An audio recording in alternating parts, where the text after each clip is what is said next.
project, we'll need a handful of popsicle sticks and a template showing how to cut them. You'll see how to get this one for free in just a minute. Once the popsicle sticks are all marked, we can use something like a pair of gardening shears to cut the pieces to size without ever having to make a single measurement.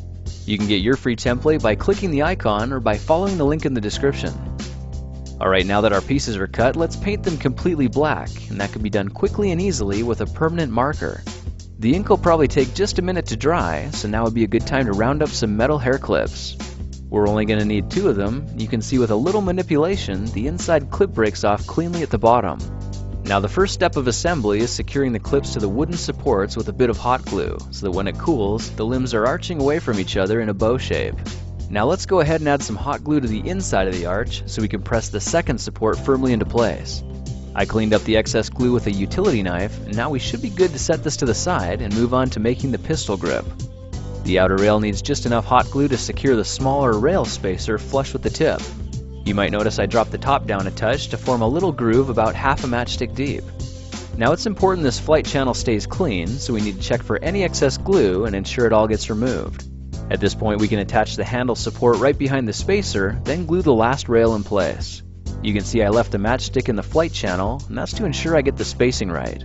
To finish the frame, all we need to do is glue the pistol grip panels so they overhang slightly at the back. Alright, we're going to need a very shallow groove for catching the bowstring, so let's try using a knife to carefully whittle out a small catch on the upper rails in line with the front of the pistol grip.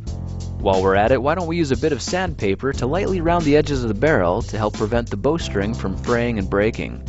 Don't worry about messing up the paint job, it's super easy to touch up and make good as new.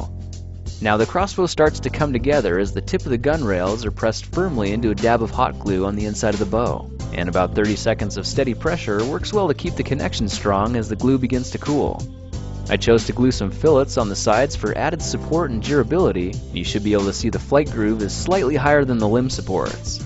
Now when a matchstick's placed in the channel, it'll hopefully slide freely and without restriction.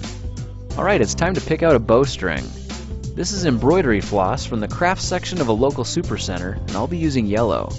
Now if we push one end of the floss through the hole in the tip, tie it in place with a double knot, and add a bit of hot glue, it should keep the knot from unraveling. Before we go any further, I'm thinking we need a second string glued to the back side of the bow and wrapped around the support 8 to 10 times on each side. This will reinforce the connections exponentially, and a small dab of hot glue should keep the string from unraveling. Alright, let's get back to the bowstring. We'll need to twist it around a few times to keep it tight, then flex the hair clips a little before cinching down another double knot. You can see this will keep tension on the string and increase the draw weight of the bow. Of course,